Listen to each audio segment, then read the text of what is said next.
Hello students, तो যিসকল ছাত্ৰ ছাত্ৰী ইতিমধ্যে এইচএছ বা এইচএছএলচিৰ এটা এক্সাম দি উঠিছে, ইংলিছ এক্সামটো দি হৈছে, তেওঁলোকৰ মেইন প্ৰব্লেমটো বৰ্তমান চলি আছে কি ডিমোটিভেশ্যন।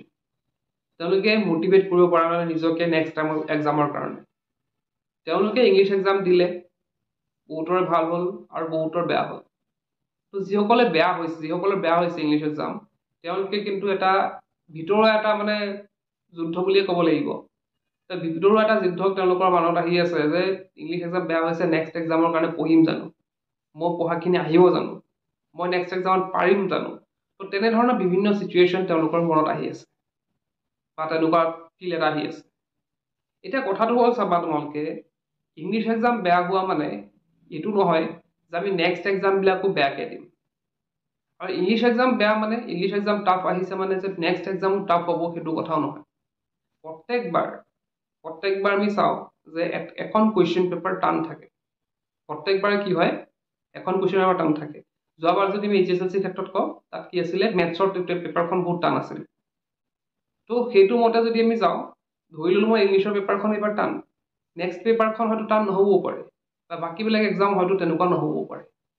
এতিয়া তুমি যদি ডিমোটিভেট হৈ বাকী এক্সামৰ কাৰণে নপঢ়া, তো ক্ষতিটো কি হ'ব, তোমাৰে ক্ষতি হ'ব। আমি কি কৰিব লাগিব, আমি সেইটো মাইণ্ডছেট ৰাখিব লাগিব, যিহেতু ইংলিছৰ এক্সামটো মোৰ বেয়া হৈছে, ইংলিছৰ এক্সাম মই এক্সপেক্টেড মাৰ্কছ মই নাপাওঁ, মই সেইটো ৰিকভাৰ কৰিব লাগিব। সেইটো ৰিকভাৰ কৰিম নেক্সট যোনটো আমাৰ 5টা এক্সাম আছে, সেই 5টা এক্সামত আমি কি কৰিব লাগিব, ৰিকভাৰ কৰিব লাগিব। তো গতিকে আমি কি কৰিব লাগিব, আগতকৈ বেছি পঢ়িবহে লাগিব। এতিয়া চোৱা, ডিমোটিভেশ্যন কেতিয়া আহে, যেতিয়া আমি নোৱাৰোঁ। এটা এক্সাম নোৱাৰিলোঁ মই, কিন্তু নেক্সট এক্সাম কি নোৱাৰি থাকিম নেকি, বাকী এক্সামটো আমি পাৰিম। তো গতিকে সেইটো উদ্যমেৰে তোমালোকে কি কৰিব লাগিব, নেক্সট এক্সামৰ কাৰণে পঢ়িব লাগিব। বহুতো ছাত্ৰ ছাত্ৰীয়ে কৈ আছে যে ছাৰ প্ৰথম এক্সামটো বেয়া হ'ল, এতিয়া নেক্সট এক্সামত পঢ়িম নে নিদিম। বহুতেতো কৈ আছে মই এক্সামেই নিদিম, নেক্সট এক্সামত নিদিওঁ নেকি, ইংলিছ এক্সামত ফেইলেই কৰিম। তো তেনেধৰণৰ ছাত্ৰ ছাত্ৰীও আছে। এতিয়া চোৱা, যদিও তোমালোকে ইংলিছৰ এক্সাম ফেইলেই কৰিলা, মানিলো তোমালোকে পাছিং মাৰ্কছ নোপোৱা ইংলিছ এক্সামত, কিন্তু এতিয়া অপৰচুনিটিজ আছে। এতিয়া হয়তো তোমালোকে চোৱা ইংলিছ এক্সাম ফেইল কৰিলা, তো এতিয়া তোমালোকে বেটাৰমেণ্ট এক্সাম দিয়াৰ চান্স আছে, কম্পাৰ্টমেণ্টেল এক্সাম দি পেলাই পাছ কৰিব পাৰিবা।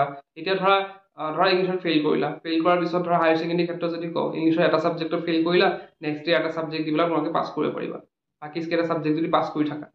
কিন্তু পিছৰ বছৰ কি হ'ল, তোমালোকে যদি ইংলিছৰ এক্সাম ফেইল কৰিম বুলি বাকীবিলাক এক্সামো নিদিয়া, বাকী এক্সামৰ কাৰণে যদি নপঢ়া, পিছৰ বছৰ তোমাৰ কি কৰিব লাগিব, গোটেইকেইটা ছাবজেক্ট আকৌ দিব লাগিব। আৰু এক বছৰৰ পিছত তোমাক পঢ়াৰ সেইটো মুড নাথাকিবও পাৰে, এইবাৰ যোনটো আছে। গতিকে সেইটো বস্তু চাই পেলাই ছেকেণ্ড এক্সামটো তোমালোকে ভালকৈ দিব লাগে। বাকী কথা একো নাই, ছেকেণ্ড এক্সামটো ভালকৈ দিব লাগে। আমি পাৰ্চেণ্টেজটো আমি গ্ৰ' কৰিবই লাগিব। পাৰ্চেণ্টেজ আজিকালি দেখিছা তোমালোকে, পাৰ্চেণ্টেজ কম হ'লে কিন্তু কোনেও পাত্তা নিদিয়ে। গতিকে আমি যদিও আমাৰ ফাৰ্ষ্ট এক্সামটো বেয়া হৈছে, আমি কি কৰিব লাগিব, বাকী এক্সামবিলাক আমি ভালদৰে দিব লাগিব। আৰু এটা কথা জানাই তোমালোকে, আনন্দৰাম বৰুৱা এৱাৰ্ড হওক, বাণীকান্ত কাকতি স্কুটি হওক, তো এইবিলাক পাৰ্চেণ্টেজ এতিয়া গম পাইছা তোমালোকে কিমান লাগিব। তো তাৰ কাৰণে আমি কি কৰিব লাগিব, পাৰ্চেণ্টেজটো গোটাব লাগিব। ইংলিছত মই হয়তো কম নম্বৰ পাম, সেইকাৰণে মই কি কৰিব লাগিব, বাকীবিলাক ছাবজেক্টৰ পুৰা জোৰ দি পেলাই আমি সেই এৱাৰ্ডকেইটা ল'বলৈ চেষ্টা কৰিব লাগিব। তো কথাখিনি সেইখিনিয়ে। বহুতৰ আৰু এটা কথা আছে, টাইম মেনেজমেণ্টত প্ৰব্লেম পাইছে বহুত। টাইম মেনেজমেণ্টৰ কাৰণে বহুতে এৰি থৈ আহিবলগীয়া হৈছে। সেইটো এটা চিন্তাৰ কাৰণ তেওঁলোকৰ কাৰণে, যে টাইম মেনেজমেণ্ট কৰিব নোৱাৰিম, নেক্সট এক্সাম পাৰিম নে নোৱাৰিম।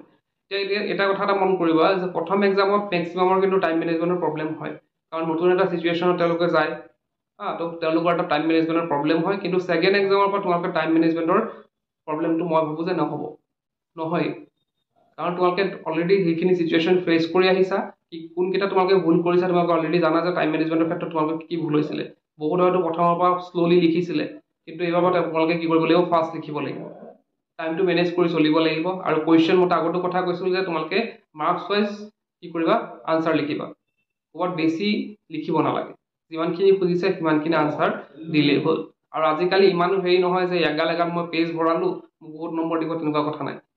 যোনটো টপিক সুধিছে সেই টপিকত তোমালোকে ধুনীয়াকৈ যদি লিখি থোৱা, সম্পূৰ্ণ নম্বৰ তোমালোকে তাত পাবা। গতিকে টাইম মেনেজমেণ্টৰো কোনো প্ৰব্লেম নাই, তোমালোকে জাষ্ট প্ৰথমৰ পৰা ফাষ্টকৈ লিখিব লাগিব।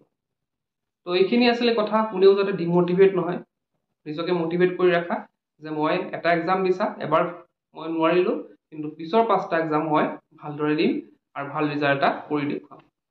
তো এইখিনি আছিলে, যিহেতু কাইলৈ এক্সাম আছে, সকলোৱে যাতে ভালকৈ পঢ়ে। আজি মই শেষ কৰোঁ, কি পজিটিভ